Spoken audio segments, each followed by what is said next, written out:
సరే sir నిల్చో.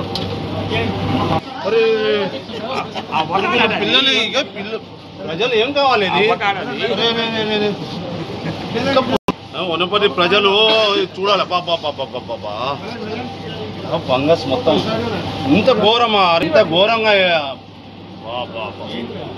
Fungus. ఈరోజు వనపర్తి పట్టణంలో గల రాజీవ్ చౌక్లో గల రిలయన్స్ మార్ట్లో సూపర్ మార్ట్లో ఈరోజు ఒక కంప్లైంట్ రిసీవ్ చేసుకోవడం జరిగింది.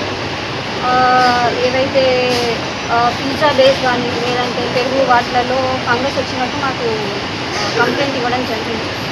సో ఈరోజు ఇక్కడ తనిఖీలు చేయగా ఫంగస్ వచ్చిన పిజ్జా బేస్, నెక్స్ట్ ఎక్స్పైర్ అయిపోయిన పెరుగు అటువంటి పదార్థాలు ఉన్నాయి. నెక్స్ట్ ఫ్రూట్స్ కూడా అంతా ఫంగస్ వచ్చి మొత్తం పాడైపోయి ఉన్నాయి. దీనికి సంబంధించి మేము శాంపిల్స్ కూడా సేకరించాము.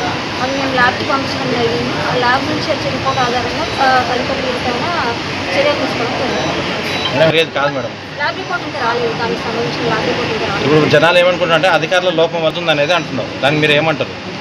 ఇది నిరంతరం తనిఖీలు చేస్తూనే ఉన్నామండి. మేము ప్రతి ఒక్క సూపర్ మార్కెట్ కానీ ప్రతి ఒక్కటి కూడా మేము ప్రతి వారానికి ఒకసారి కూడా ఇన్స్పెక్షన్ చేస్తున్నాము. ఏమైనా తప్పులు ఉంటే వాళ్ళకి చెక్ చేసుకోమని నోటీసులు ఇవ్వడం జరిగింది. మీరు వచ్చిన కానుంచి 8 times చేశాను. అంటే ఒక 15 daysకి ఒకసారి అయితే ఖచ్చితంగా. మరి 15 days చేస్తే అది కనిపించదు కదా మేడం? అట్లా కనిపించదు అని అంటే అది మేము ఎట్లా అంటే అది ఓపెన్ చేసి చూడడానికి ఉండదు. అందుకనేసి మేము ఎక్స్పైరీ మాత్రమే చూస్తాం. ఓపెన్ చేసి చూస్తే ఆ కంపెనీ వాళ్ళు మా మీద చేసుకొచ్చి ఇంప్రూవ్మెంట్ నోటీస్ ఇచ్చాము. వాళ్ళు దాన్ని సరి చేసుకోవడం కూడా జరిగింది. ఇక్కడ ఇప్పటివరకు ఇప్పుడు ఒక 6 times నోటీస్ ఇచ్చాము. ఇప్పుడు నార్మల్ పదార్థాలు ఉన్నాయి, అవి మాత్రమే సీజ్ చేయడానికి ఫుడ్ సేఫ్టీ అధికారులకు అధికారం చేస్తాం. హోటల్స్ ఉన్నాయి, దాన్ని ఎన్నిసార్లు విజిట్ చేసి? అవి మేము రెగ్యులర్గా చేస్తున్నామండి. కానీ మీరు 15 రోజుల్లో చేస్తే ఇంతగానం కాదు కదా మేడం? ఎందుకు వచ్చినట్లు మేడం? చిన్న డౌట్. నోటీస్ పంపిస్తామండి. అది కంపెనీ దగ్గర జరిగిన ప్రాబ్లం. సో దీనికి కూడా దే డూ మ్యాటర్. సో అందుకనేసి కంపెనీకి కూడా నోటీస్ పంపించేసి దాంట్లో ఏం లోపాలు జరుగుతున్నాయి, ఆ ఫంగస్ ఎందుకు వచ్చింది, మీటింగ్ టైం కంటే ముందు ఎందుకు వచ్చింది అని చెప్పి వాళ్ళ దగ్గర కూడా మేము స్టడీ చేసేసి వీళ్ళ లైసెన్స్ క్యాన్సల్ అయిపోతుందండి. ఏమైపో మళ్ళీ స్టార్ట్ చేస్తాం. అట్లేమైనా ఉంటే తనిఖీలు చేసి ఫేస్ చేస్తలేదా? కుళ్ళిపోయిన ఆహార పదార్థాలు ఉన్నాయని మాకు కంప్లైంట్ రిసీవ్ చేసుకోవడం జరిగింది.